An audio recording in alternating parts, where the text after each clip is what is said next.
तारीख थी 15 अगस्त 1947। रात को 12 बज रहे थे जब दुनिया की आधी से ज्यादा आबादी नींद की खराटों के साथ सो रही थी। उस वक्त भारत की आजादी का वो सुनहरा अध्याय लिखा जा रहा था जिसका हम कई सालों से इंतजार कर रहे थे। अंग्रेजी हुकूमत से आजाद होने की खुशी इतनी ज्यादा थी कि सब लोगों की आंखों में सिर्फ आने वाले आजाद भारत के वो सुनहरे पल नजर आ रहे थे जिसे पिछले कई सालों से अंग्रेजों ने अपनी कैद में कर रखे थे। उस वक्त देश के पहले प्रधानमंत्री पंडित जवाहरलाल नेहरू आजादी का पहला भाषण शुरू करते हैं। इस भाषण को ए ट्रिस्ट विद डेस्टिनी के नाम से जाना जाता है।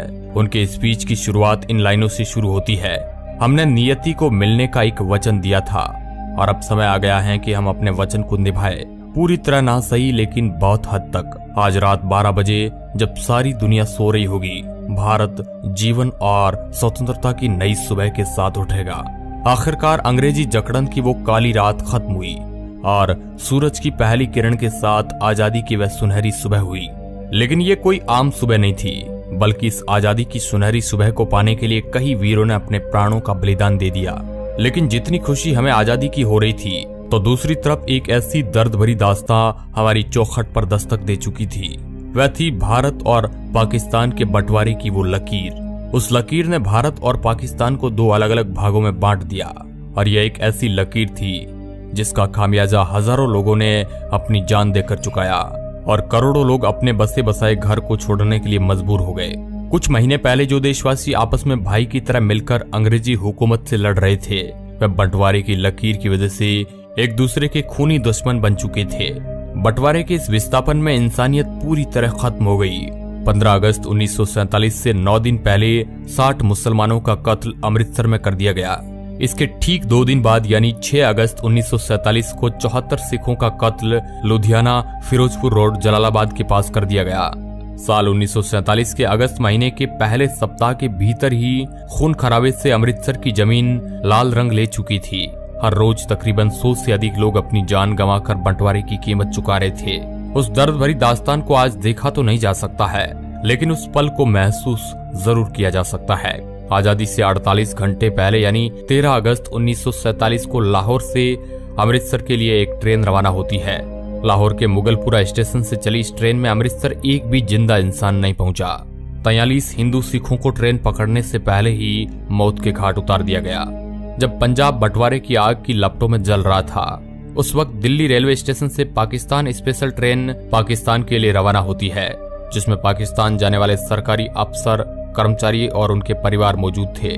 पाकिस्तान स्पेशल को दिल्ली से शानदार विदा किया गया, मगर जैसे ही ये ट्रेन पटियाला पहुंचती है तो पहली बार किसी ट्रेन पर हमले शुरू हो गए और जिसमें एक महिला और एक बच्चे की मौत हो जाती है। और जब इस बात की खबर लाहौर और कराची पहुंची तो बदला लिया गया अमृतसर आने वाली पहली ट्रेन से। जब पाकिस्तान से वह ट्रेन अमृतसर रेलवे स्टेशन पर पहुंची तो उसमें एक भी जिंदा इंसान नहीं था। हर तरफ खून से लाल हुई ये ट्रेन अपने साथ हुए हादसे को बयां कर रही थी। जहां भी नजर जाए वहां लाशों का ढेर लगा हुआ था। किसी के हाथ कटा हुआ था तो किसी के सिर। इन बेकसूर लोगों के खून से रंगी ट्रेन ये बताने के लिए काफी थी कि बंटवारा कितना दर्दनाक था। 15 अगस्त की शाम पाकिस्तान से जो ट्रेन आई अमृतसर के रेलवे स्टेशन पर, उस ट्रेन के अंदर सिर्फ और सिर्फ लाशें ही लाशें मौजूद थी और ट्रेन के आखिरी डिब्बे पर जो लिखा था उसे सब लोग देखकर हैरान रह गए।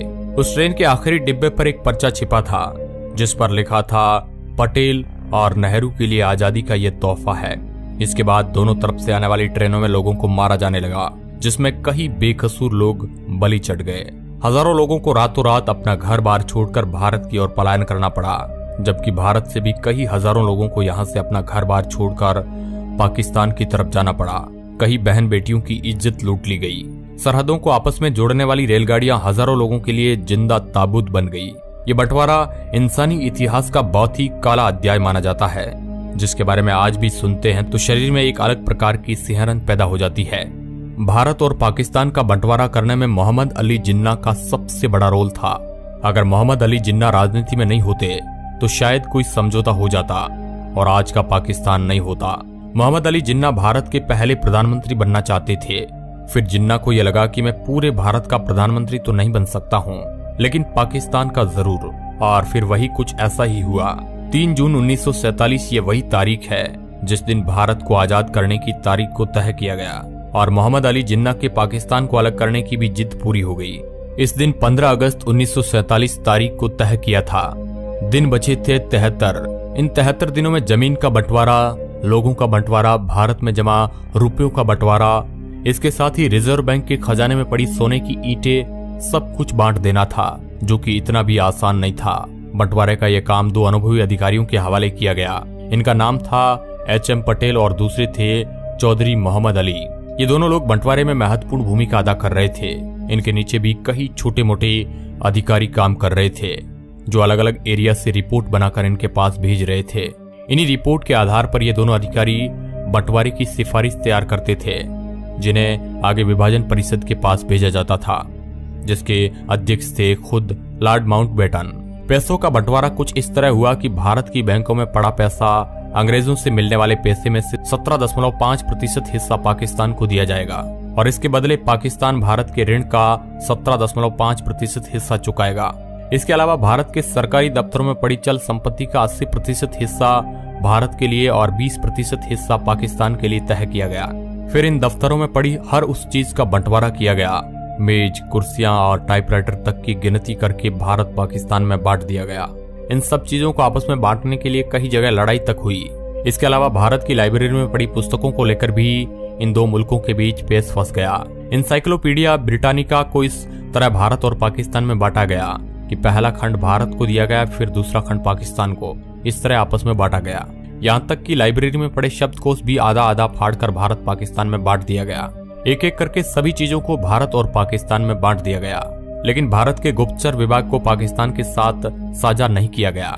इस पर भारत के गृह विभाग ने दूरदर्शिता से फैसला लिया कि भारत के गुप्तचर विभाग में कोई किसी तरह की कमी नहीं की जाएगी और उसके अफसर इस बात पर अड़े रहे कि इस विभाग की एक फाइल तो छोड़िए, शाही तक हम पाकिस्तान नहीं जाने देंगे। इसके साथ ही पाकिस्तान के पास नोटों को छापने के लिए प्रेस नहीं थी और उस वक्त भारत में भी नोटों की छपाई के लिए एक ही प्रेस मशीन थी और भारत ने उस प्रेस को पाकिस्तान को देने से मना कर दिया, जिसके बाद पाकिस्तान ने काम चलाने के लिए भारतीय नोटों पर ही अपनी मोहर लगाकर करेंसी के रूप में इस्तेमाल किया। इसके अलावा एक बंटवारा और अहम था, वह था भारतीय सेना का, जिसमें हिंदू, मुस्लिम, सिख सब थे। भारतीय सेना के 2/3 सैनिक भारत के हिस्से में आने थे और 1/3 सैनिक पाकिस्तान के हिस्से में। बाकी चीजों की तरह इन वीर योद्धाओं का भी बंटवारा तय था। दोस्तों, ये बंटवारा बेहद दर्द भरी कहानी लेकर आया था। ये कहानी हम आज भी सुनते हैं तो हमारी आंखों में आंसू आ जाते हैं, जिसमें लाखों करोड़ों लोग अपना घर बार छोड़ने को मजबूर हो गए थे। अब दोस्तों, इसके बारे में आप क्या सोचते हैं? क्या यह बंटवारा सही था या गलत? अपनी प्रतिक्रिया हमें कमेंट के माध्यम से जरूर बताएं और इस तरह के इंटरेस्टिंग वीडियो देखने के लिए आप हमारे चैनल को सब्सक्राइब कर सकते हैं। धन्यवाद।